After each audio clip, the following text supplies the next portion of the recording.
Hey, Emma, welcome to Sunshine Parenting. Thank you. Good morning. It's fun to be a guest on this.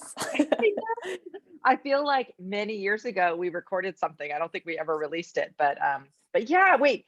Yeah, I haven't had you talking to me about anything in the past, have I? Like on the podcast? No, I remember that though. It was when we were traveling, when we were on that Yeah. spring break trip, senior year. When you But were, yes, yeah. So Emma, I have known you for a long time. You're kind of like one of my bonus daughters because you're such a good friend of Charlotte's. So I guess I met you when you were like 10 or 12 or something. How old were you when I first met you as a camper? I think 10 or 11 as a camper. Okay.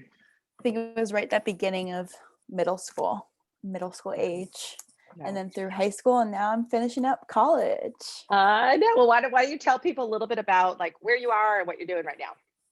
So I'm finishing up my degree at UC Davis, where I'm studying agriculture and food systems.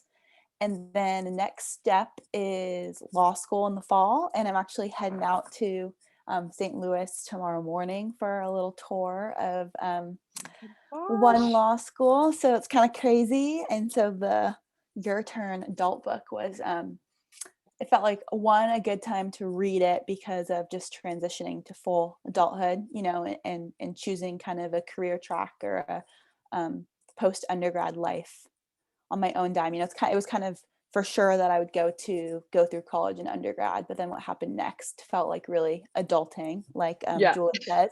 And then also Julie has like this really interesting perspective, which was almost a little triggering at times, but it was a good reminder where she went to law school and then I've did the typical big law grind after that I think so many people get drawn into, Yeah. and then had a big pivot moment. So it was good to, I'm hopefully going into it law school with the expectation that I won't get drawn into that world, but it was good to hear from Julie as I read the book that you can still pivot and change at all points of your career and life and of being an adulting. Oh my gosh, it's so true. I think so many kids seem like you get like stuck, like thinking like whatever you choose right now, you're doing forever. And that is just not how life works. Like I'm still No. pivoting and like thinking of new things. And so anyway, so first of all, let me just back up a little bit. So I was so excited that I was privileged to get a early release copy of Julie Lythcott-Haims' brand new book that actually comes out today called Your Turn. And it's specifically written for young adults. Kind of I'm thinking, and I want to ask you, Emma, what age group you think is right. And so I have a huge book stack right now and was behind in my reading, and I thought it would be cool to have Emma read this first because she's a great reader and someone I really trust your opinion a lot, and thought, how about talking to someone who read the book from that age perspective rather than a parent, as a parent reading it and saying, oh, I think this would be great for my kids. So I asked Emma if she would be interested in reading it. And so she started reading it, I don't know, several weeks ago, a month ago. I don't remember when it was. So Emma, tell me about, first of all, just kind of your overall, you finished the whole book and it's a long book. Hold that thing up, show everybody. It's a long book, and I was a little worried because I do think that some people in your age group don't read that much. Am I correct in assuming that? Or You are correct in assuming that. And I think also when people want to read, it's hard to push this kind of more self-helpy kind of book on them. They want to escape into fantasy a little more than confront the kinds of things this book brings up. right. So it could be good though. To me, it would be a great like thing to read with a group of friends, Yes. and get together and talk about it. And that's the urge I've had now. And this is your copy, and I was lucky to read it before it was officially out. But I've had the urge to like hand it on to my housemates and say, tell me what you think. Similar to like after I read Defining Decade, that kind of feeling of I wanted to discuss it with other people who had read it. And I felt the same way when I first saw it, like, oh, that's a long book. And in the beginning chapters, I was feeling like, Julie gives these awesome lists throughout the book of things, but they're like 15-point lists a lot of the time. So I'm like, how is this going to work? But I think now that I have finished it, what I feel is so great about it, and this is actually one of the little blurbs on the back, I think says it so well, is that there's always, people always say, oh, there's no manual for life, there's no manual for adulting. And this kind of does a great job of getting as close to being that full manual as you can get. Every subject touches on kind of every aspect that you can think of in terms of transitioning from kind of being under your parents' wings to being on your own. So I think the sacrifice of readability is that it's really comprehensive. And like I could see, it's not, doesn't seem like, you can see my sticky notes and everything. It does seem like the kind of book where you might not be able to remember like the 3 life-changing sentences, but instead when you're in a situation, you could say, oh, I should turn to that chapter or that chart. And so keep it on the bedstand or keep it on the bookshelf and return to it is kind of how I'm feeling about it now that I'm finished. Oh my gosh, that is the hugest compliment for any author. So I know Julie will love to hear that, because you don't want someone to just read a book and say, "Oh yeah, I learned some stuff," and put it down. I mean, I know when I wrote my book, I was like, I don't want people even, they don't even need to read the whole thing if they're just like wanting to learn about one subject. So I think it's great the way you've just framed that. And I do think I want you to keep your own copy. I think we should get more copies for your friends. And I think it would be great if you and Charlotte and some of your peers did a little book club on it, and just Oh yeah, talked that would be about, fun. maybe you could each host like one of the topics or something. So what were some of the kind of topics that really resonated with you? You mentioned kind of talking about transitioning and career choices. What did you gain? Like, I know I told you this via text before we talked, that I don't think you're necessarily like the typical, you're 23, right? Yep.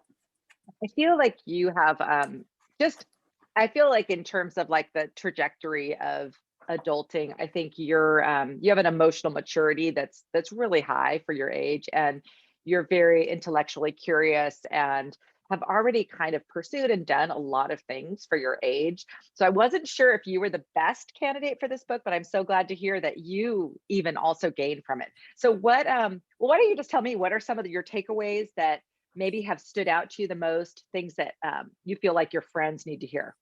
Yes. Okay. So the first one is Julie kind of fights against the question that I think a lot of people are asked my age, especially like when we show up to like try and identify mentors or talk to helpful professors or even therapists. Like they like to ask, what is your passion?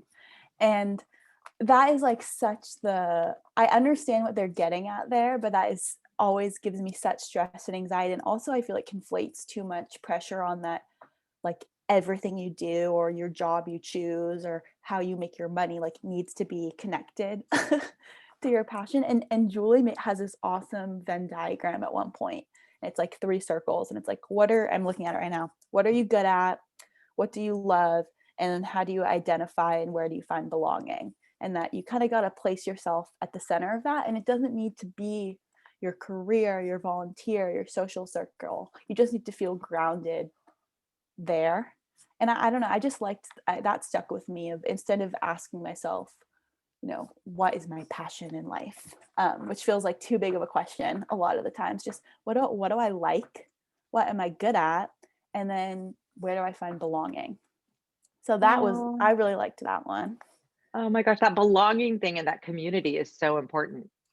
I mean, I Yeah. just think that who you spend your time with and who, your peers and partners and just all of that, who you work with, is so important in life, isn't it?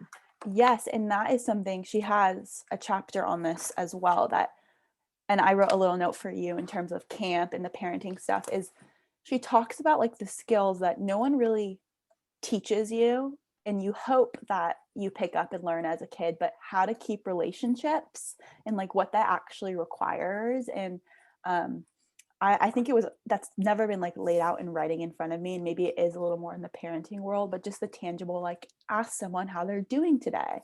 Ask what you can do to make their day a little better. When an old person tells you a story and you've heard the story 5 times and you're a little annoyed, just sit with it and be patient. And those kinds of little things that, um, as much as whatever you just said about my emotional intelligence and all that, like it's just a good reminder that some of the things that make us human are also not always inherently in all of us. and just being reminded that with practice comes, those skills become a little more natural if they're not natural at first. And so that you can, if creating community isn't your strong set, if you're not an extrovert, if you're not the kind of person that is always reaching out to old acquaintances and building your network or whatever, that there's actually things you can do to wind up in the same successful community and friendships and relationships. So I really liked that was laid out. And I have a lot of friends where I love them but that is not their skill set. And so I could imagine that being really helpful to those people, like, hey, it's okay if you haven't talked to someone in 6 months or 8 months or a year, just check in. That's what And being a how to person do is. that. Yeah. Oh Yes, my gosh. how to do that. It's so funny as you were saying that. So Julie and I have gotten to be friends over this past year, Mhm. which has been just like this huge fun blessing. We're in this group and we get to like just connect every couple weeks very casually, not talking about parenting stuff, just kind of talking about life. And one of the things, she practices what she preaches. So I think it was like last spring, and I might get the dates wrong, but she started reaching out and reconnecting with good friends from her past. And she's so cute. She does like cool bulleting and stuff. And she was Oh, keeping track of when she talked to people, and like just that whole like thing that I do think, honestly, Emma, one of the really sad things that often happens as adulthood is you get so busy with like your own life, and if you get married, with your family, and if you have kids, your kids, and just where you live, that you really can lose relationships. I know, I mean, or lose track of them or right. not keep up with them.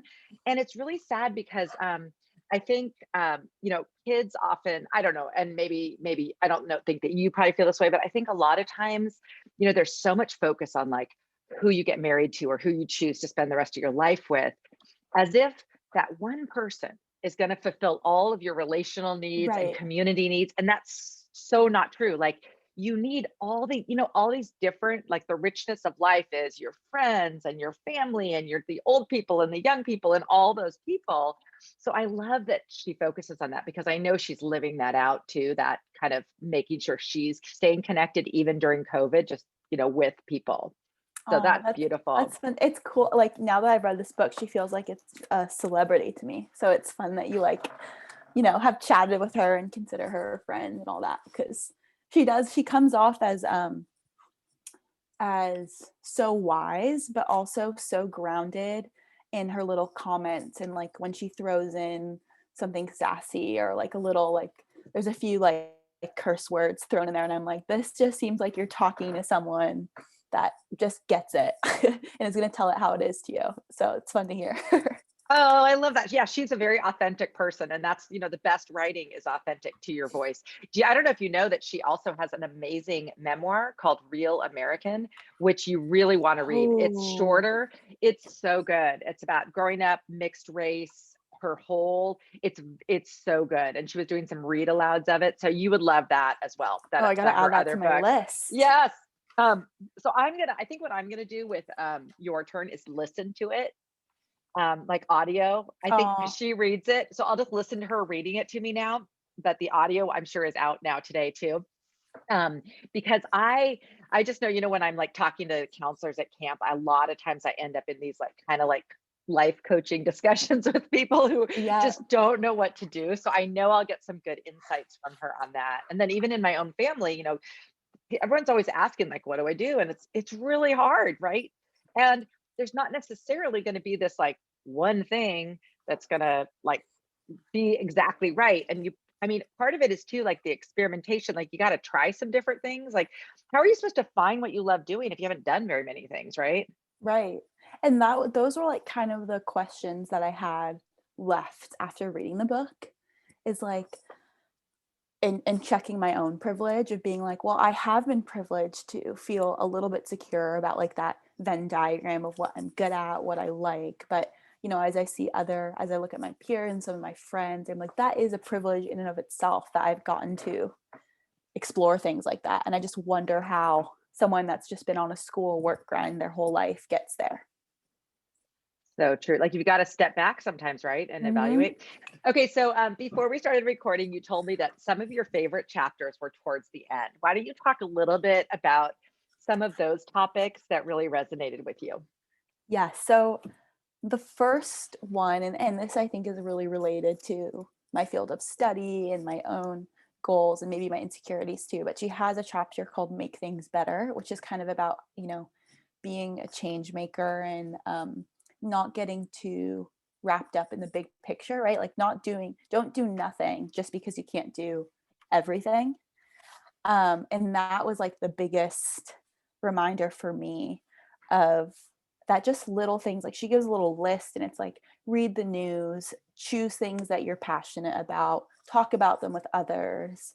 Um, and that was just, it felt validating because, studying agriculture and wanting to go to law school to like change the world in some way is, I think I get overwhelmed. And get when I go into the other space where I just feel like, no, I don't want to do any of that. I just want to have a job where I get my paycheck and then I go do what I want on the weekends. And I think that kind of like fighting it out comes from the overwhelming feeling that I won't be able to accomplish everything I want to do. So I just liked the reminder that it kind of comes back to like that same Venn diagram of like choose what is necessary to make it feel like enough, and it doesn't have to be that much, and it's everyone's little actions that add up. And the reality is, she has this great example of how she felt really passionate about children and families stuck at the border, and like, one day she finally decided, I've been thinking and talking about this for so long, I'm going to go down there. And she organized and got people down there and they were protesting and had signs. And she talks about how like that was a good eventful day in her life, but also just about how the lead up to it and the interaction she had with um, people at shops on her way when she told what she was doing, like the connection they felt to her and the gratitude they expressed, that filled her up too. So while in reality it was like not that big of a thing, it was like 48 hours out of her life. It filled her up in a way where then she could have a full cup and move on to the next thing. Um, so I liked that just reminder, I think, because of where I am in life. And then I think the best chapter is the Unleash Your Superpowers chapter, which talks about mindfulness, kindness, and gratitude, like as your superpowers.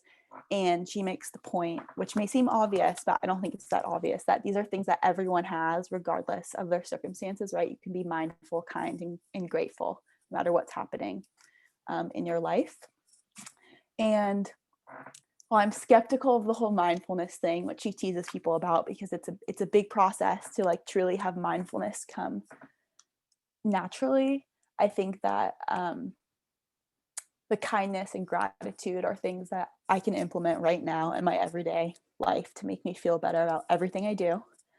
And again, it's kind of like the social interaction stuff. No one like teaches you in school, like just express gratitude. And I think it's become more like trendy now in terms of like gratitude journaling and all of that. But it makes you feel good, and like the science is there, and it changes the framing. And so I just like that she lays that out because I assume, I feel lucky that I went to camp and that I have great parents and other adult role models that tell me these things. But I assume there's a lot of people where no one says, like, just express 3 things you're grateful for, and you're going to feel a lot better today.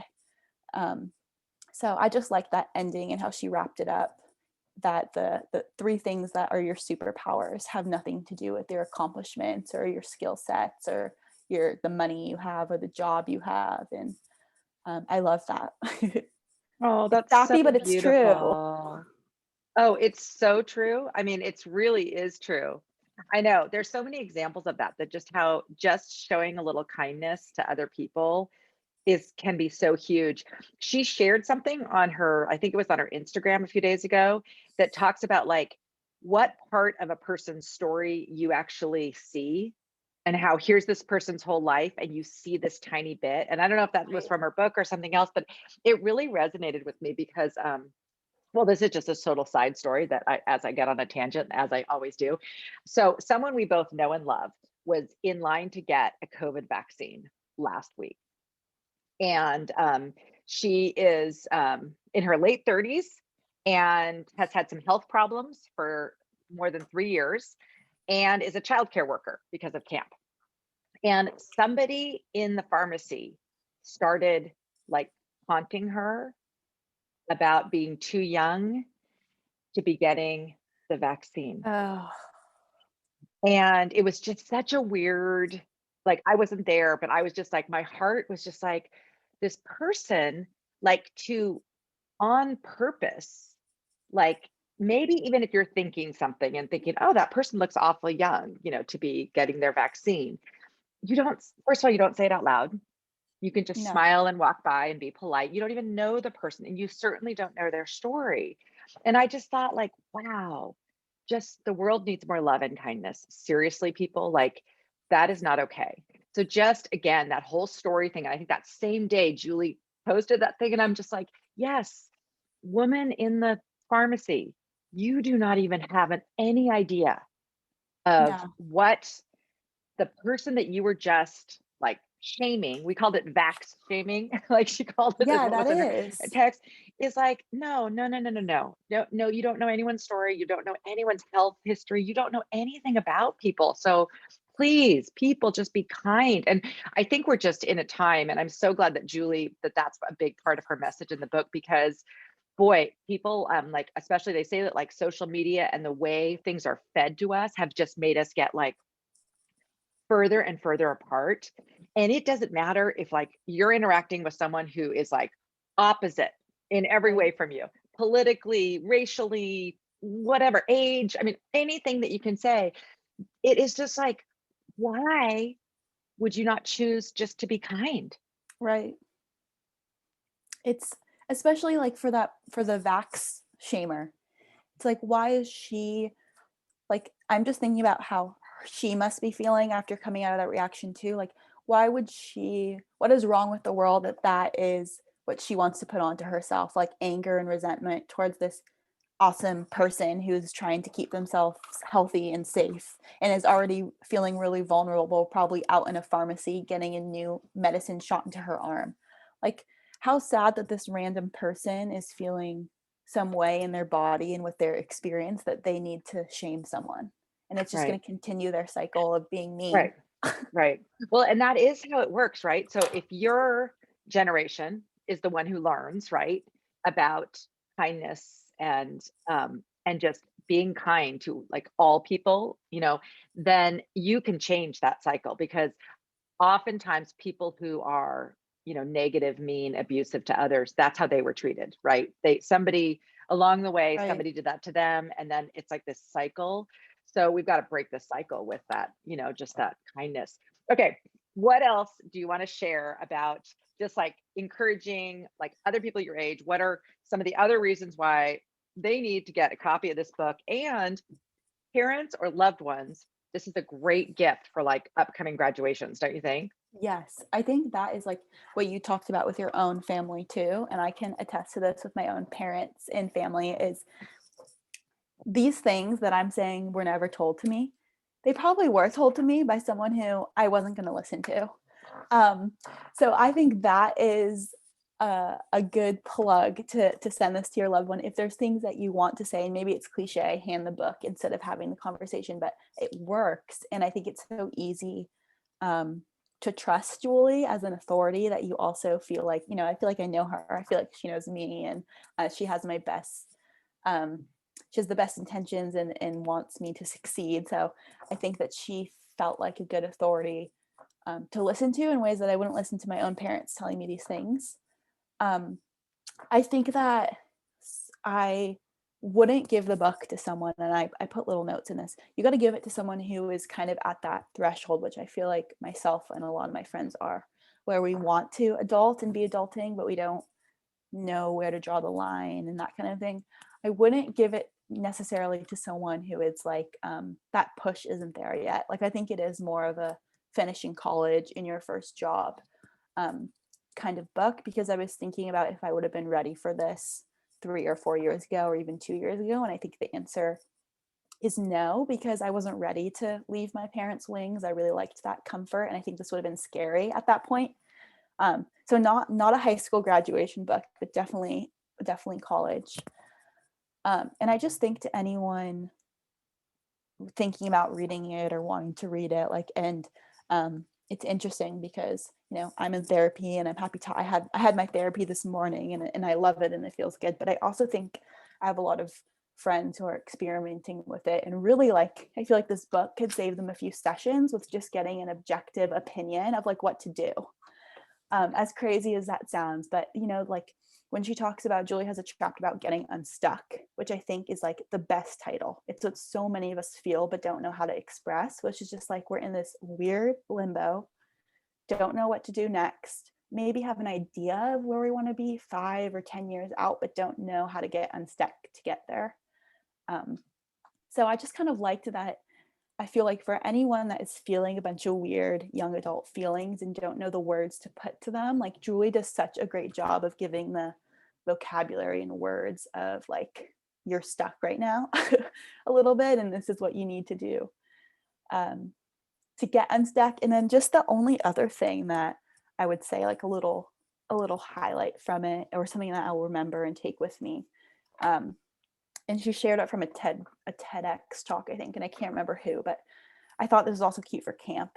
And it was about like shining your flashlight and how you can shine your flashlight on the parts of life that you want to see and choose not to shine it on the parts of life you don't want to see, and maybe widen your flashlight when it's necessary and close it up when it's not. And I'm constantly like choosing between like I'm always in that battle between losing the forest for the trees or getting too wrapped up in the trees and missing the forest. So I just liked that analogy, and I've been carrying with me the past few days and thinking about how that's a cute thing for camp, the little flashlight metaphor. Oh my gosh, so good. I'm stealing that for sure. Yeah. I know, gosh, as you're talking, I'm just thinking, what's funny is, many people who are adults, like kids your age, probably look at people in their 50s and 60s and think, oh, well, they're an adult. They know what they're doing. So many adults never learn these things. You know what I mean? So many people in the world haven't learned these lessons. So honestly, I'm like, as you're talking, I'm like, okay, I'm excited for this update. Like I feel stuck sometimes right now, and like transitioning from COVID to like just kind of trying to figure out what to put back into my life versus what things it's time to let go. I mean, I'm at like a different stage of life from you, but even I feel like so many of that, like I could use a Julie therapy session, reading a few chapters of her book to get me unstuck sometimes. So, oh my gosh, I'm so excited about this, Emma. Okay, well, I think we should follow up with, I know she probably has a really cool like discussion guide and stuff. I want you to, like, if you and maybe you and Charlotte could get some friends together and just book club this. That would be so fun. And then you guys can help. Yeah. I was just saying my second read listening to Julie, I think would be so fun too. Yeah, I'm going to do that. I like, as soon as we're done, I'm downloading it and going to start listening. As I drive into the office this afternoon, I'm going to start listening because I'm just so excited for this. And I just feel so many of the young adults that I see at camp, they have that experience where they love working at camp so much. And then they kind of are stuck that they think that's the only place where they can have that feeling. Right. And our goal is always to help people figure out how to create that in all the different places. And it seems like this book is going to be a great tool for so many of you.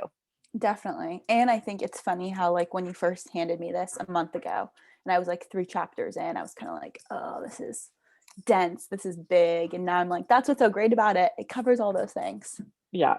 Well, and keep that copy. You keep that copy with all your sticky notes. Don't give it away. That's your research. Thank you.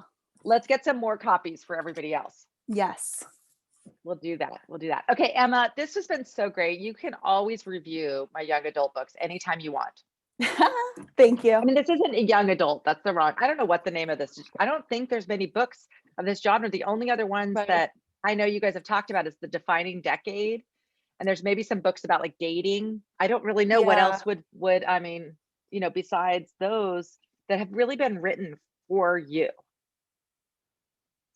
Right. That is a really good point. And it almost makes me also want to read her parenting book to just see, like, I don't know, I just think that'd be interesting too, how that factors in. And 100%. To all of us. Yeah. Oh no, you need to read it before if you decide to have kids, like before you do, read that book, because it is just, it's all the things that you need to know about how we hamper our kids kind of inadvertently. Like we always like love our kids, but we all as parents do things that don't help with the future adulting. You know what I mean? And Right. so she's Right. really focused on in how to raise an adult. It's like just again those basic skills that sometimes parents forget that, wow, you know, your kid's going to turn 18 and they're not going to naturally have the ability to like open a can Right. unless at some point someone has shown them how to use a can opener. All those things. And it's weird. We're living in a time where like, and we don't have to go on to hurt this other book, but it's like where kids like often are choosing not to get their driver's license because it's easier to just like let a parent drive you around. And I'm thinking, oh my gosh, like when I was a kid, I was like, I cannot wait to Right. drive and be free, you know, like get to be able to drive away. And it's just a weird, weird era for kids and for parents that many of us were raised with a lot of independence, right? Maybe perhaps too much. Not, you know, not a lot of supervision. I mean, think about it. No Yeah. cell phones, no nothing. And then it was this huge flip. And so I think your generation and even now, I'm sure people are really getting the message that it needs to swing back towards a sanity, like talking to your kids about things and but also letting them try some things, letting them fail at stuff, letting them figure out how to learn how to drive, you know, Oh, I things like mean, that. and that was my when I have that note on a few pages, and it's not, I think, her intention and who this book is intended for, but I have all my note in a lot of places of like, well, what if, like, and I'm thinking of certain people in my head, well, what if they don't want to adult? You know, like step one on her list of adulting is decide you want to adult. And I have a lot of people in my life who have not reached that point yet at 22, 23, 24. And that's kind of Um, scary. well, yeah, and here's the thing. I mean, I always talk about that. I often will to say to people, if you were able to delegate all your worry, all your chores, anything that, you know, any task to someone else, why not just keep doing it? That So is when you such think a good about, point. no, I mean, if you think about like, if there's a 25-year-old who has managed to, you know, have their parents like pay their rent every month, make their food, find a job for them to do. You know, you could just go on the list. Like, what motivation does anyone have to do anything when it's so easy just to like Right. let other people do it? So I actually think a lot of kids are super brilliant that they can like sit there on the couch and be like, Mom, I'm really hungry. Can you get me a snack?